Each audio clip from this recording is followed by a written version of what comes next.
I don't always want to be talking to Christian folk. Yeah, that's not who I want to talk to, right? If I'm gonna make an impact, if they're already impacted by what we're trying to impact them with, I need to be talking to somebody that has not been impacted. Welcome to the Hope in Real Life podcast with Jason Gore. Our team is passionate and committed to bringing you more hope in the everyday, real areas of your life. If this conversation and content is valuable for you, please do us a favor. Like, subscribe, and even share. You never know how valuable it could be to share a little bit of hope with someone else. Let's get the conversation started.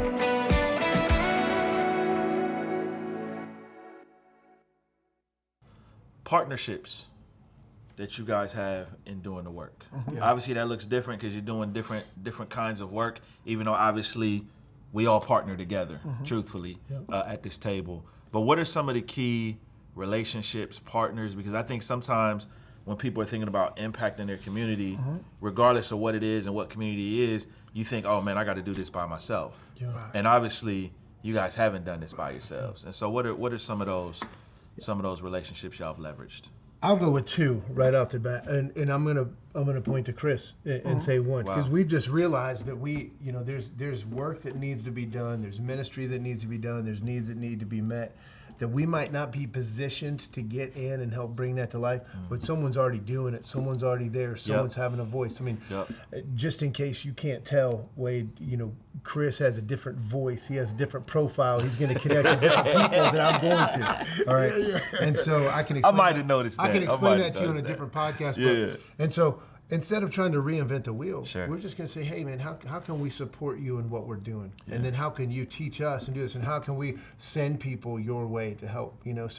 So Chris and everything that they're doing, Ship Outreach is one of those. Another is just Wake County. I mean, as a church, as Hope Community Church, the church where we serve together, it's just, we said, we don't want to reinvent everything. So we want to be a blessing to our community. So we go to Wake County and say, hey, what's one of the biggest ways that we can help? And that's what led to us launching Fostering Hope. Well, we realized there's over 400 kids whose families can't take care of them right now for whatever reason, and they end up in the foster care system, but there's only just over 100 families that have said, we can foster children. Well, the math doesn't work. And so we've said as a church, how can we fill gaps? So let's partner with Wake County. So then we can speak to our church and we can say, hey, we got a large church, we got some influence. Who can foster? That's good. Not everybody. So then who can step up and be a part of a foster circle just around, and then you go back to Wake County and say, here's what we can offer. Is this helpful? So I would say Ship, and then just the community where you live. Pastor Chris, what about you? I know you have relationships, elected officials. Obviously, you are a part of the Hope family. You know what I mean? Yes, sir. But so for me, Hope is, I have a lot of partners out there, but Hope is bigger than a partnership. I feel like Hope is family to me. I've been here for a long time, right? And so it's more for you are uncle. You are Uncle Chris. Uncle Chris. And it does. It feels more like family. But I do want this to be known. So a lot of things that we do is done with Hope volunteers. Our food pantry is the volunteer coordinator is a lady named Pam. She goes to Hope. Just about all of her volunteers, they come from Hope. We have what we call free loafers that take care of our bread. They come from Hope. And so a lot of things we do, the people that come from Hope, they help us do what we do. But we too have partners in Wake County. We partner with the city because we love the city, right? We love our community. And so we reach into those areas, right? So in order for me to see bigger of what the city needs, then I have to go to the city officials. But then to us being the church, when they have issues, sometimes I want you to come down and see the little pastor too, so I can pray, that. And so we partner like that with police department, different organizations for the trafficking, what we do. We have to partner with like the Healing Place and Healing Transitions and all those places. So partnership is key. So we're talking about, impacting our community, how other people can do that. The Lone Ranger needed Tonto. For some of your own folk. Right. So you got to partner with somebody. So don't try to do it by yourself. Right. I would suggest to people, if you're trying to have impact, find somebody to walk along with you, right? And it makes it that much easier. You can't do this thing alone. Okay, so I have a question. I think I know the answer, but I think this is good conversation for people. All the partners that you guys named, they weren't all Christians. That's right. Right? How impactful and how was those decisions made in terms of even who to partner with? Okay, how much time we got? Okay. Did I open up the can, Jason? Did I open up the can? Look, and I'm not gonna try to preach a passage of scripture and walk through, but I think God's heart has always been for His people to actually make an impact where they are, and that will ultimately bring glory to Him. Right. And so whether you're talking about Old Testament where He says, hey, wherever you live, plant gardens, start families, marry, have children, pray to the Lord that your city would prosper and work for that city to prosper, because as it prospers, you will prosper. Mm-hmm. And so that doesn't say anything about only pray for the prospering of those that believe the exact same thing that you do. That's our belief. That's our faith. I'd love to share it with you. I think it'll bring you hope in life. That's right. But that's not what I'm called to do. I'm called to live this life that God's called me to live, and what the love that He's shown me, live that out for others regardless. Exactly. And so the thing is, if we're going to win people, then we can't dismiss people who need to be won. Yeah, that's right. So I don't know why people, I only work with Christian organizations. So who are you trying to win? Yeah. You know, that becomes a little bit cultish, right? And so I'm willing to, you know, love people where they are and encourage them to grow in their relationship with Jesus. Yeah. Man, that sounds familiar. It should. Right. And that's what we stand on. That's what we live by, right? Yeah. And so I don't always want to be talking to Christian folk. Yeah, that's good. That's not who I want to talk to, right? If I'm going to make an impact, if they're already impacted by what we're trying to impact them with, I need to be talking to somebody that has not been impacted. That's good. Am I right? Yeah, that's good. That'll preach right there. Yeah, that's right. And so that's what we want to do. And to say like, I don't want to, and not to say that people are like this, but God used Pharaoh. Yeah. It wasn't that Pharaoh was just Pharaoh. Right. The Lord used him. Yeah. God used Judas. Yeah. It wasn't just he was just Judas and did what he did. No, God knew he was there, and He used him. So. Man, you can't, if you put that, you can't impact if you start discriminating, right? And saying, well, they're not Christians, so we ain't partnering with them, we're not partnering with them. No, I'm going to partner with you when I get finished. My hope is that you become. That's right. Right. So, Why don't you guys think more people are doing some of the things that you guys are doing? Because obviously you saw a void in your communities and said, hey, we need to fill this void. I think first thing, I want to recognize, I do think more people are doing it than what people realize. You know what I mean? There's a lot of people out there that are doing good. For some reason, that's not what sells tickets. That's not what sells TV ratings. That's not what. And so I think more is doing it, you know, than what we realize, number one. Number two, I think life just gets busy, man. We get distracted, and most of what's thrown at us is negative stuff or the next thing that we've got to go and do or accomplish or take care of for ourselves. And we get our eyes stuck on ourselves. We get staring at a mirror, and so we just forget, you know, the actual needs that are around us, and then how easy it is. And then I don't know that people are regularly called into it. I mean, like this. Like at the end of the day, if the call of this is not, hey, I hope you enjoyed listening to a good podcast. I do. Hope you do. But at the end of the day, you know, right before we wrap up, I'm certain you're going to ask a question. It's like, I'm going to ask the next step. I'm going to ask the next step. What are some next steps we going can take? And so... yeah, I think at the end of the day, people are, but they're not, probably because they're not being challenged or they're just busy. Exactly. And there's not much else I can say to that, because I never think about who's not working and why they're not, right? And that, like I said, that's why we're on here today, being like negative and a positive and jump-starting somebody out there. We're putting that thing on, right? And that's what we're doing. But we want to focus on those of them that are and help those of them that have a mind to say, hey, I need to be doing something, but they're still sitting on the couch. That's what we're here to do today. And I never think about or say, you know, this church is not doing that, or this organization is not doing that, or these people are not doing that. No, and I never like want to toot our horns like we're doing something great. I just think if more of us do it, then we can impact better, right? So, That's good. That's good. But you are doing something great. You're changing our city in a way that I don't know of anyone else that is. That is true. I'll toot your horn for you if you won't do it. Humility. He humble. He humble. That's good. I want to. I do want to ask this. This partnership. There's not always easy times in any partnership, but obviously you weather through the partnership, right? How has that relationship evolved over the years? Because your families, you disagree at times, right? But the work still continues, the love still continues. How have you guys been able to manage some of that stuff? Once again, I never focus on the black dot. I think it's been good. We had challenges, changes, so I don't look at it like it's been hard. I think we just trying to figure out how it fits best, right? How do we navigate to do what we do? We from different cultures. Let's be honest, different cultural backgrounds.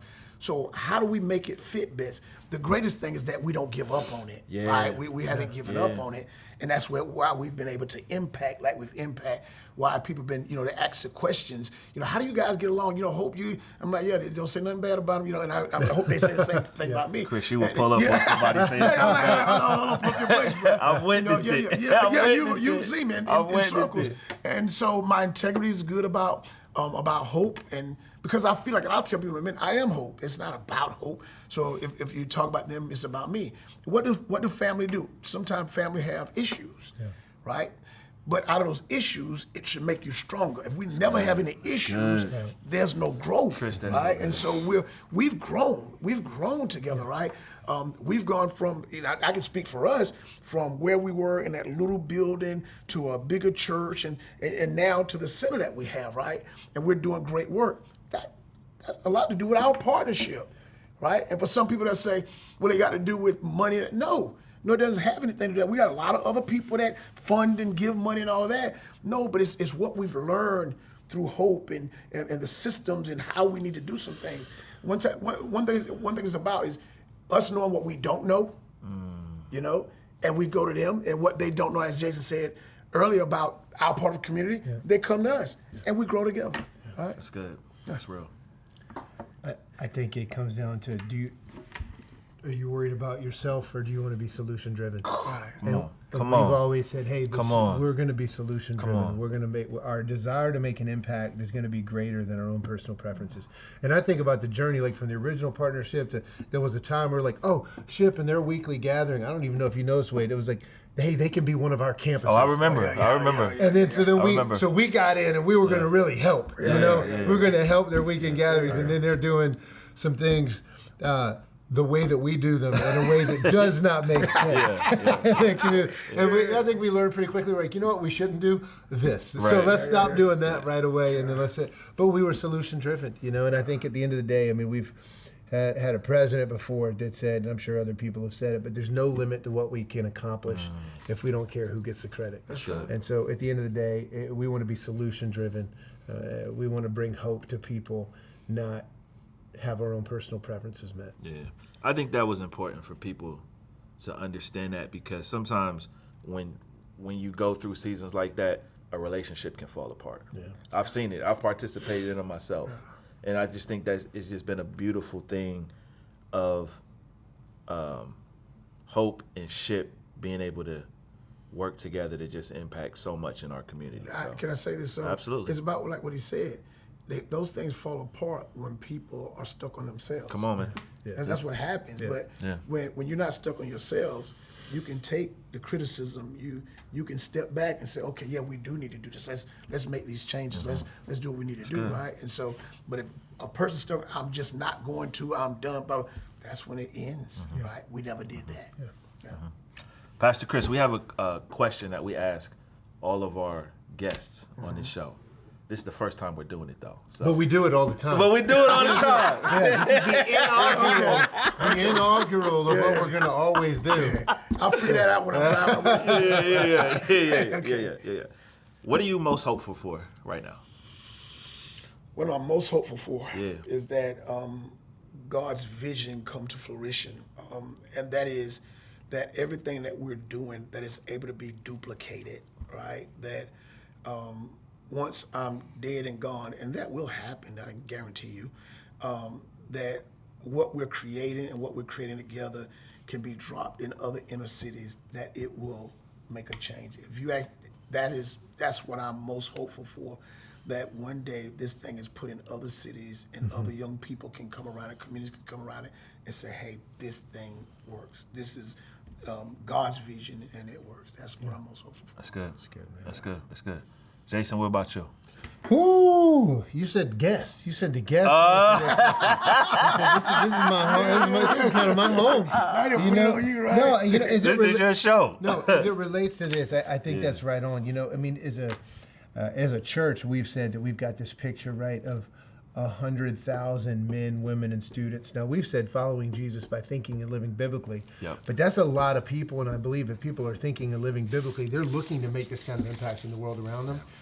That's not going to happen just by what we're doing right now in Raleigh. Right. And so there is some type of multiplication, exponential, multiplicative effort that's got to take place that hasn't happened yet that we've got to figure out. That's good. And so my hope is that we say, okay, we realize, okay, this is what we're going to do here, and this is how we can help other cities do the same thing. Exactly. Okay, this will be my last question. For people who are listening to this and they are inspired, they're saying, yo, this is amazing. What are some next steps that you would say? Think through this so that you can start to impact your own community. You close it out, I'll go. This is your show. You close it out. You close it out. So I would say to you guys, I would say this, right? Think about who you are, right? Think about yourself, and where you need to move yourself out of the way that you can get up and go and find the gaps. It may be in your neighbor. It may be something that you see in your neighbor that you say, hey, I need to speak into their lives and kind of, and it's like no forceful thing, but just say, hey, I've been thinking about you. And the moment you say you've been thinking about them, their radar's gonna go up, right? Then they're gonna feel good because a lot of people don't think nobody's thinking about them. So let me give you that. First of all, you can say, hey, I've been thinking about you, right? That could be first step. And then you say, hey, I've been thinking about this. I would like to do this with you. Maybe go to a dinner with you. Maybe, just you go to church with me. You maybe have a neighbor that don't go to church. And do that with them. They may do it with their next neighbor. But I think the first thing you need to do is, honestly, talk to somebody. Because in our communities now today, we're not even talking, right? And so tell somebody, I've been thinking about you. Yeah. And I think you'll begin a great conversation right there because it'll touch their hearts. That's good. Yeah. Chris, what if somebody lives in and around the Triangle and they heard some of the stuff that you're doing and they say, man, I'd love to get involved at SHIP. I'd love to go serve down there. I'd like to get involved in one of those ministries. What's a way they could take a step? Is there a website? You can go to shipoutreach.org, and you can go in there. There's so many ways that you can do that. But I need to put a plug right here. You don't let me put a plug. Yeah, go ahead. Put it on. Yeah. And so, so in our store, you come and shop at our store. Start there. Come and shop. Our women clothing there, $5 or less. We have inexpensive grocery. We have our hydroponic garden vegetables that are in our store, and that way you can help because all of those dollars go right back into the center, right? Yeah. And you come down and you can see what we're doing and see where you can plug in instead of me saying, hey, come down on a weekend, do this, do that. It may be something that you see yourself, hey, I want to help here. Yeah. I want to help do that. And I would rather you do that. Yeah. But come down and spend $1 or $2. There you go. And you'll find your place.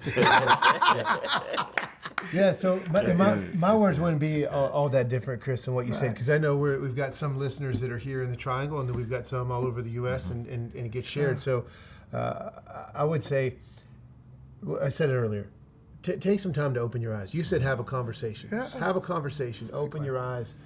Look, and if you take the time to do that, you will see a need that needs to be met. That's good. Spend some time thinking through what holy discontent do you have, and then take an action step. Now, if somebody can't do that, I'll just tell you flat out, whatever city you live in, there are youth sports leagues that need your help. Absolutely. If you can't coach, a coach needs you to carry his clipboard. If you can't carry a coach's clipboard, a coach needs you to say, I'm going to take care of snacks so he can do what he does. Yeah. One of the things that we've been able to build in our group that's kind of moved up with these kids over the years is it's just said, hey, the coach needs to be able to coach. And the more you can free the coach up to be a coach and a mentor, the better. So let's take this admin work off them and let's let them do that. And so step up. There's no youth league that I know of in America that if you step up and say, hey, how can I come and help and serve, they're going to say no. So that's really simple. I did mention fostering hope. And so two things. One, if you live in and around the Triangle and that grabbed a hold of you, I will say go to our website. You can go to gethope.net/fostering hope. You can get information about how to be a volunteer, how to potentially be one of those support circles. You can see how we do the ministry. But even if you don't live in the Triangle, Wake County has come to us and has asked us to be willing to train other churches and others in the faith community in Wake County in how to do what it is that we're doing. And so if you're a church leader or a part of a faith community that wants to learn how to do that, you can go to that website as well and contact us, and we'd be happy to help you figure out how to do what it is that we're doing in our city. We're just getting started. We don't have it all figured out, but I think we're making an impact. Absolutely. Thank you guys for tuning in to another edition of Hope in Real Life podcast. Make sure you like, share, comment, and share it again. Tell Share a couple it again. people. Do Share all it the again. things. Share it again. We'll see y'all next See time. you guys soon. Thanks for tuning in to this episode of the Hope in Real Life podcast. If this content was valuable for you, don't forget, like, subscribe, share. You never know how important it could be to bring a little hope into someone else's life. There's even a place here for you to comment. We would love to hear from you and hear your feedback. Until next time, let's keep sharing hope.